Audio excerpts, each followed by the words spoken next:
नमस्कार दोस्तों, एक बार फिर से आप सभी का स्वागत है मेरे YouTube चैनल स्टडी टूल्स में। आप सभी साथियों का मैं एक बार फिर से दिल से स्वागत करना चाहता हूं अपने चैनल पे। आपके बनाए हुए प्यार के लिए मैं बहुत ही हमेशा आभारी रहूंगा कि आपने मेरे इस चैनल को इतना प्यार और सहयोग दिया और इसको बढ़ने के इतनी उन्नति में इसका एक आप भागी बने। आपके अलावा आपके बिना ये बिल्कुल ही मुमकिन नहीं था। तो दोस्तों, जैसा कि हम लोग जो है प्रतिशत चैप्टर के बारे में पढ़ रहे थे और प्रतिशत में हमने जो है 3-4 टाइप के बारे में चर्चा किया है। तो इस लेक्चर में क्या नया चीज़ है? इस लेक्चर में जैसा कि मैंने आपको बताया था कि हम लोग किस किस विषय में सक्सेसिव मेथड मतलब कि रेशियो विधि को लगा सकते हैं। मूल्य और खपत में लगाया हमने। मूल्य और खपत में किस तरीके से हम क्रॉस काटते हैं, सीधे काटते हैं कंक्लूजन लाइन के नीचे, मतलब कि जो नीचे खर्च आ जाता है। तो आज के में क्या है, आज हम विभिन्न तरीके के वर्ग का आयत का क्षेत्रफल में कैसे इस सक्सेसिव मेथड को लगाते हैं उसके बारे में चर्चा करेंगे। उसके साथ मैं आपको आज एक फार्मूला ही बताने वाला हूं जिसको आप डायरेक्ट लगा के भी अगर परसेंटेज अच्छी है तो उसमें आप इसको सॉल्व कर सकते हैं। तो दोस्तों, इसी के साथ आज हम इस चैनल आज के चैप्टर को शुरू करते हैं। तो आइए देखते हैं। तो जैसा कि आज का जो पहला क्वेश्चन है आपका ऊपर आ भी गया होगा। तो पहला क्वेश्चन क्या दिया गया है कि यदि एक वृत्त की त्रिज्या 5% बढ़ा दी जाती है तो उसके क्षेत्रफल में वृद्धि होगी। मतलब इसमें कहा क्या रहा है साथियों कि कोई वृत्त है जिसकी त्रिज्या 5 सेंटीमीटर बढ़ा दी जाती है। मतलब कि मान लेते हैं जैसे ये हमारा पहले कोई इस तरीके का वृत्त होगा जिसकी कुछ त्रिज्या होगी और इसमें अगर हम 5% की बढ़ोतरी कर देते हैं तो पूछ रहा है कि इसके क्षेत्रफल में कितनी वृद्धि होगी, प्रतिशत में हमसे पूछ रहा है। जिसके ऑप्शन जो दिए हैं आपके सामने आ गए होंगे। पहला ऑप्शन जो दिया हुआ है 8.25%।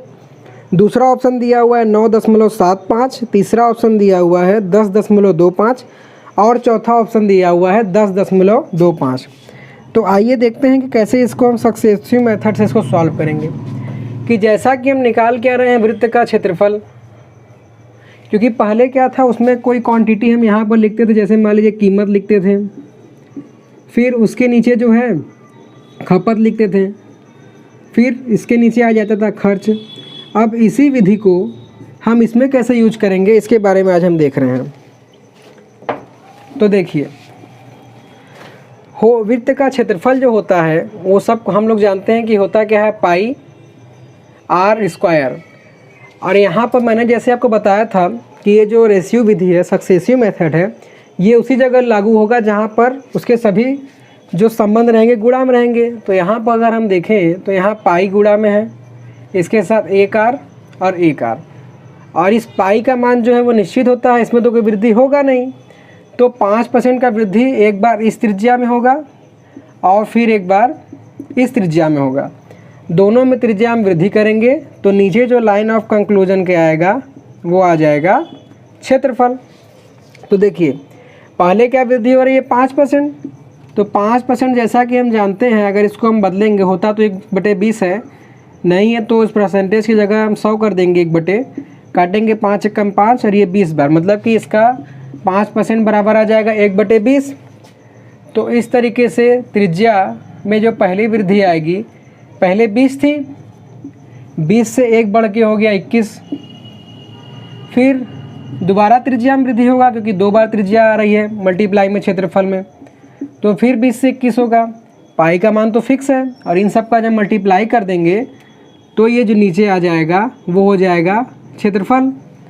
तो यहाँ पर जैसा कि हम अगर इसका मल्टीप्लाई कर रहे हैं, कोई गुणा करेंगे, यहाँ पे गुणा कर रहे हैं तभी क्षेत्रफल आ रहा है। तो 20 में 20 का गुणा करेंगे तो ये आएगा 400 और 21 में 21 का गुणा करेंगे तो ये आएगा 441। तो देखिए, हम जानते हैं कि जब त्रिज्या बढ़ रही है क्षेत्रफल बढ़ेगा। तो यहाँ क्षेत्रफल बढ़ रहा है, कितना बढ़ा, पहले 400 था और अब हो गया 441। मतलब हम लोग क्षेत्रफल में वृद्धि निकाल रहे हैं जो बराबर हो जाएगा कितने, 41 रेशियो बढ़ा है। पहले कितना था 400। अब क्योंकि हमें इसका परसेंटेज निकालना है तो ये हो जाएगा 41/400 और 100 से मल्टीप्लाई कर देंगे। इसको काटेंगे तो 2 जीरो से 2 जीरो कट गया आ गया 41/4। डायरेक्ट काटेंगे तो इसका आंसर आ जाएगा 10.25%। ये आप देख भी सकते हैं कैसे हमने काटा 4 से 41 को। पहले 10 बार में 4 दहा में 40 हो गया, 1 आया, 0 लगा यहाँ पे, फिर 4 दूनी 8, 2 आया, फिर 0 लगेगा, 4 पंजे 20। तो इस तरीके से इसका आंसर आ जाएगा 10.25, जो कि ऑप्शन नंबर दिया हुआ है सी। तो साथियों, इस तरीके से आप देख सकते हैं कैसे हम वृत्त के क्षेत्रफल में सक्सेसिव मेथड को लगा के इसको सॉल्व किया। कि पहले हमने क्या किया, त्रिज्या को बढ़ा दिया उतना प्रतिशत 5%, और फिर त्रिज्या को बढ़ा दिया, फिर दोनों का मल्टीप्लाई कर दिया। तो इस तरीके से हमारा ये आंसर आ गया। तो अब उसके बाद हमने जैसा निकाल लिया, अब हम आते हैं अगले क्वेश्चन पे, जो कि संबंधित है वर्ग से, और ये आपके ऊपर आ भी गया होगा कि यदि एक वर्ग की भुजा में 25% की वृद्धि की जाए तो उसके क्षेत्रफल में वृद्धि होगी। मतलब कि क्षेत्रफल, वर्ग का क्षेत्रफल क्या होता है, भुजा स्क्वायर होता है। मतलब इसमें भुजा इंटू भुजा का मल्टीप्लाई हुआ है, तो इसमें भी सेम मेथड लगेगा। तो आइए इसको देख लेते हैं। जैसा कि हम जानते हैं कि जो वर्ग होता है उसकी चारों भुजाएं बराबर होती हैं, और इनका जो क्षेत्रफल होता है, क्योंकि चारों भुजा बराबर हैं, तो ये भी ए होगा, ये भी ए होगा, ये भी ए होगा, और ये भी ए होगा। तो क्षेत्रफल बराबर होता है ए इंटू ए, मतलब कि ए स्क्वायर। सिंपल भाषा में कहें तो ये ए है क्या, भुजा है, तो भुजा का वर्ग ही वर्ग का क्या होता है, क्षेत्रफल होता है। तो इसी हमको जो कह रहा है कि इसमें इसका जो भुजा है 25 सेंटीमीटर बढ़ा दिया है। मतलब कि इसके साथ 25 सेंटीमीटर की अगर वृद्धि कर दी गई है तो क्षेत्रफल में कितना बढ़ोतरी हुआ, ये हमसे पूछ रहा है। जिसका कि ऑप्शन दिया हुआ है, पहला ऑप्शन दिया हुआ है 42.75%, दूसरा ऑप्शन दिया हुआ है 56.25%, तीसरा ऑप्शन दिया हुआ है 62.5%, और चौथा ऑप्शन दिया हुआ है 67.5%। तो आइए देखते हैं कि इसमें कहा क्या रहा है कि भुजा में वृद्धि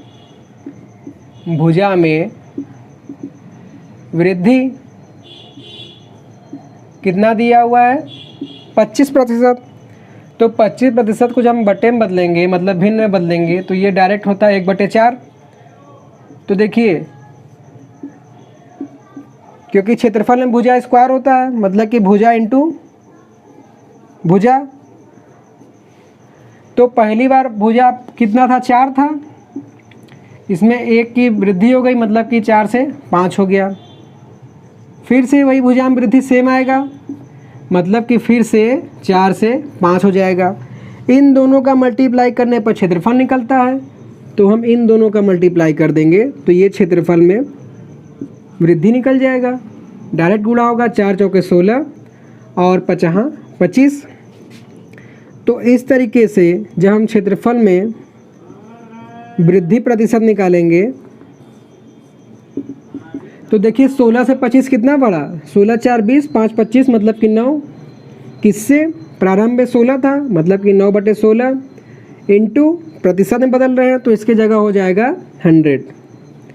अब हमें इसका मान नहीं पता, तो हम कैसे निकालेंगे। तो इसको देखिए आप ऐसे कर सकते हैं कि इसको आप 1/16 इंटू 100 इंटू 9 भी करके लिख सकते हैं। 1/16 जो कि रूप है 1/8 का, 1/8 का मान होता है 12.5%। तो 1/16 का मान हो जाएगा 6.25। 12 का आधा 6, और ये 50 अगर माने इसको, क्योंकि दशमलव के बाद 0 में बढ़ा सकते हैं, तो 50 का आधा हो जाएगा 25 प्रतिशत में, परसेंटेज की जगह 100। तो इतने का मान कितना हो जाएगा, 6.25 इंटू 9% हो गया। गुणा कर देंगे इसका, देखिए 6.25 में 9 से मल्टीप्लाई करेंगे तो 9 पूरे 45 का हासिल लगा 4, 9 दूनी 18, 4 22, हासिल लगा 2, 54 55 56। तो बराबर आ गया 56.25%, जो कि इसका आंसर हो जाएगा। और ये ऑप्शन नंबर दिया हुआ है बी। ठीक है दोस्तों, ये हो गया। और मैंने जैसा कि आपको कहा था कि मैं आपको एक नया फॉर्मूला ही बताऊंगा जिसको आप डायरेक्ट इसको अप्लाई करके यूज कर सकते हैं। जब इस तरीके का अच्छा परसेंटेज रहेगा तो वो होता क्या है कि प्रतिशत वृद्धि बराबर होता है जितना पहला वृद्धि x% plus y% plus XY/100%। जैसे कि इसमें जो परसेंटेज दिया गया, अगर वृद्धि हो रहा है तो प्लस में होगा। कितना दिया है? 25%, तो x की जगह 25, फिर y की जगह वही सेम दिया है 25, फिर प्लस यहाँ XY हो जाएगा 25 × 25 बटे में 100। इसको हम जब काटेंगे 25 से तो 25 चौका 100 हो जाएगा। ये 25 25 50 हो गया, प्लस 25 का एक चौथाई करेंगे तो 6.25 होगा, तो बराबर आ जाएगा 56.25। जैसा कि आप देख सकते हैं। अब ये तो मान लीजिए वृद्धि का हो गया, अगर कमी हुआ तो मैं कमी वाला जब क्वेश्चन कराऊंगा तो आपको कमी वाला फॉर्मूला बता दूंगा, उस समय इसका एग्जाम्पल भी हो जाएगा। इसके पहले वाला क्वेश्चन जो मैंने आपको बताया था जिसमें कि वृत्त की त्रिज्या वाला था, जिसमें 5% की वृद्धि हो रहा था, वृत्त की त्रिज्या वाला, वृत्त की त्रिज्या 5%, तो सेम फॉर्मूला लगाइए। पहले x की जगह 5, फिर सेम वही है, त्रिज्या बढ़ रही है 5। अलग संख्या भी हो सकता है, अगर 5 6 होता तो हम यहाँ 5 और 6 लिखते। फिर यहाँ 5 × 5 XY/100, तो ये 5 5 हो जाएगा 10, ये हो जाएगा 25/100 है तो दशमलव लग जाएगा, तो बराबर हो गया 10.25। ये देखिए कैसे हुआ, 25/100, 2 जीरो पर बढ़ाएंगे तो ये हट के यहाँ 0.25 होगा। कहने का मतलब है कि आप इस तरीके से फॉर्मूला भी लगा सकते हैं। ये कुछ ही जगह सीमित है लेकिन ये हर जगह लगेगा। दोनों मेथड जानिए, जैसा समय रहेगा वैसा आप यूज कीजिएगा। तो अब हम आते हैं अगले क्वेश्चन पे जो कि आयत से संबंधित है और उसमें एक जगह वृद्धि हो रही है और एक जगह कमी हो रही है।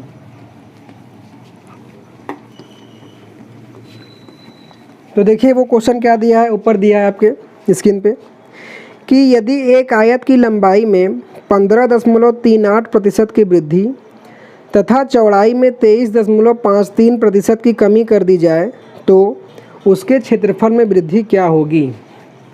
मतलब पहले क्वेश्चन समझिए कि कह रहा है कि ये कोई एक आयत है, ठीक है।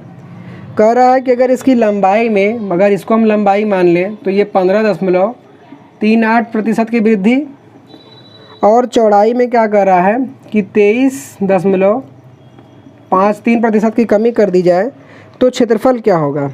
और इसका जो ऑप्शन दिया हुआ है, पहला 9.09%, दूसरा 11.11%, तीसरा 12.5% और चौथा 11.76%। तो आइए इसको देखते हैं। तो जैसा कि पहला क्या दिया है कि लंबाई में वृद्धि, तो लंबाई में वृद्धि देखिए, लंबाई में वृद्धि बराबर कितना परसेंट दिया है, 15.38%। अरे अब तो बड़ा सर दिक्कत हो गया, क्योंकि अगर दशमलव के बाद अगर 33 होता तो हम 1/3 कर देते हैं, 25 होता तो 1/4 कर देते हैं, लेकिन अब यहाँ पे 38 हो गया तो हम इसको कैसे करेंगे। तो इसीलिए मैंने आपसे कहा था कि आपको कुछ मान याद होना चाहिए। तो अगर आपको 1/13 का अगर मान याद होगा तो 1/13 बराबर जैसा कि होता है 7.69। तो अगर इसमें हम 2 से मल्टीप्लाई कर दें तो ये 9 दूनी 18, हासिल रहेगा 1, 6 दूनी 12, 1 13, हासिल रहेगा 1, 7 दूनी 14, 1 15। मतलब कि इसमें 2 से मल्टीप्लाई करने पर ये 2/13 मान हो जाएगा 15.38 का, जो कि दिया हुआ है।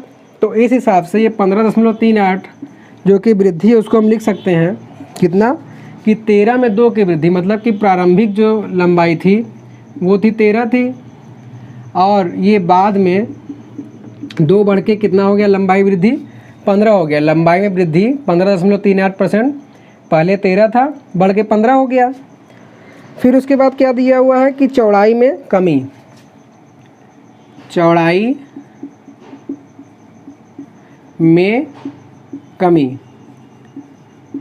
तो देखिए चौड़ाई में कमी क्या है, तो चौड़ाई में कमी जैसा कि दिया गया है 23.53%। 23.53%। अब ये भी सर एक दिक्कत हो गया कि इसको कैसे निकालेंगे। तो मैंने जो आपको बेसिक जानकारी में जितना ही परसेंटेज का मान बताया था, इसीलिए मैंने कहा था कि बहुत ही इम्पॉर्टेंट है, क्योंकि जैसा कि अगर आपको मान अगर याद होगा कि 1/17 जो मान होता है वो हो जाएगा 5.88 का। अगर इसमें हम 4 से मल्टीप्लाई कर दें तो ये हो जाएगा 8 चौक 32, 8 चौक 32 3 35, 5 चौक 20 3 23, 23.52 ये आ रहा है 23.53। तो इतना मान मैच कर रहा है ना। हो सकता है इसके आगे का मान जो होता भी है ये 5 से बड़ा होता है, इसलिए उसको हटाए, यहाँ पर 2 की जगह 3 हो गया यहाँ पे। तो इस कहने का मतलब ये है कि 1/17 में जब 4 से मल्टीप्लाई कर दिया हमने तो वो इतना परसेंट हो गया 4/17। तो चौड़ाई में कमी हो रहा है, मतलब कि जो प्रारंभिक चौड़ाई थी वो 17 थी, जिसमें 4 की कमी हो जाएगी तो ये हो जाएगा 13। और जैसा कि हम जानते हैं कि आयत का क्षेत्रफल होता क्या है, लंबाई जिसको हम L लिखते हैं, चौड़ाई जिसको B लिखते हैं, दोनों का मल्टीप्लाई करते हैं तो एरिया A आ जाता है। तो वही चीज़ इन दोनों का मल्टीप्लाई करेंगे, नीचे हमारा आ जाएगा क्षेत्रफल में वृद्धि। तो देखिए जैसा कि हम जानते हैं कि इस लाइन के ऊपर क्रॉस कटता है, मतलब 13 से 13 कट जाएगा। अब यहाँ पर 1 हो गया, यहाँ पर भी 1 हो गया, तो 1 में 17 से गुणा करेंगे तो ये 17, 15 में 1 से गुणा करेंगे तो ये 15 हो जाएगा। तो इस तरीके से हमने देखा कि क्षेत्रफल में कमी आ रही है, कितने की, 2 रेशियो की। 17 से 2 कम होकर 15 हो रहा है, तो ये निकाल देंगे। क्षेत्रफल बराबर 17 से 2 कम होकर 15 हुआ है, मतलब 2 कम हुआ है किसमें, 17 में। अब प्रतिशत निकालने के लिए 100 से मल्टीप्लाई कर देंगे। अब देखिए दोस्तों, ये 1/17 × 2 × 100, तो 1/17 का जो मान होता है वो हो जाएगा 5.88 × 2 × 100। इसका जब मल्टीप्लाई कर देंगे तो 8 दूनी 16, हासिल रहेगा 1, 8 दूनी 16 1 17, हासिल रहेगा 1, 5 दूनी 10 और 1 11, और ये 100 हट के यहाँ लग जाएगा परसेंटेज। तो इस तरीके से इसका आंसर आ गया 11.76, जो कि दिया हुआ है ऑप्शन नंबर डी। तो इस तरीके से आप देख सकते हैं कि जितने भी आयत हो गया, वर्ग हो गया या वृत्त हो गया, जहाँ पर उनका सूत्र मल्टीप्लाई में होता है वहाँ पर इसको हम अप्लाई कर सकते हैं। वही अगर इसका आयत का परिमाप कहता, जो कि सूत्र होता है 2 × L + B, मतलब 2 ब्रैकेट में लंबाई धन चौड़ाई, तो यहाँ पर हम इसको नहीं यूज करते। क्यों? क्योंकि यहाँ बीच में प्लस लग रहा है। तो दोस्तों इस तरीके से आज हमारा ये एक नया टाइप फिर से कंप्लीट हो गया। अब इसके आगे वाले जो नेक्स्ट पार्ट बनेगा उसमें हम एक नई पार्ट को चर्चा करेंगे, जिसका क्वेश्चन मैं आपको पहले ही बता दे रहा हूँ। इसको आप देख सकते हैं कि क्वेश्चन क्या दिया हुआ है कि किसी वस्तु की कीमत में 24% की कमी करने पर कोई व्यक्ति 250 रुपये में 4 किग्रा वस्तु खरीद सकता है। मतलब कह रहा है कि कोई वस्तु है, अगर उसका रेट में 24% की कमी कर दिया जाए तो होता क्या है कि कोई व्यक्ति अगर 250 रुपये में 4 किलो वस्तु खरीद सकता है तो वस्तु का नया मूल्य ज्ञात कीजिए। मतलब कि पहले जो था उसमें वो 250 रुपये में 4 किलो खरीदता था, अब 24% की कमी कर दी गई है, तब वो कितना खरीदेगा ये नहीं पूछ रहा है, पूछ रहा है कि इस समय उसका क्या रेट होगा ये पूछ रहा है। जिसके ऑप्शन दिए हुए हैं, option number A 12.5%, B 15%, C 18%, D 12%। तो इसको आप सॉल्व करिएगा। अगर आपको आ जाता है क्वेश्चन तो बहुत ही अच्छी बात है, नहीं तो मैं नेक्स्ट लेक्चर में इसी टाइप के क्वेश्चन आपको कुछ करा दूंगा, फिर बाद में इकट्ठे हम लोग इसका प्रैक्टिस सेट करेंगे। तो दोस्तों इसी के साथ हमारा आज का ये टाइप भी कंप्लीट हो जाता है। आशा करता हूँ कि बताई गई सभी जानकारी आपको समझ में आई होगी। तो प्लीज़ वीडियो को लाइक कीजिएगा और चैनल को सब्सक्राइब करिएगा। और आपको कैसा लगा आज का लेक्चर, इसमें अपनी टिप्पणी देने के लिए प्लीज़ कमेंट कीजिएगा। So thanks for watching.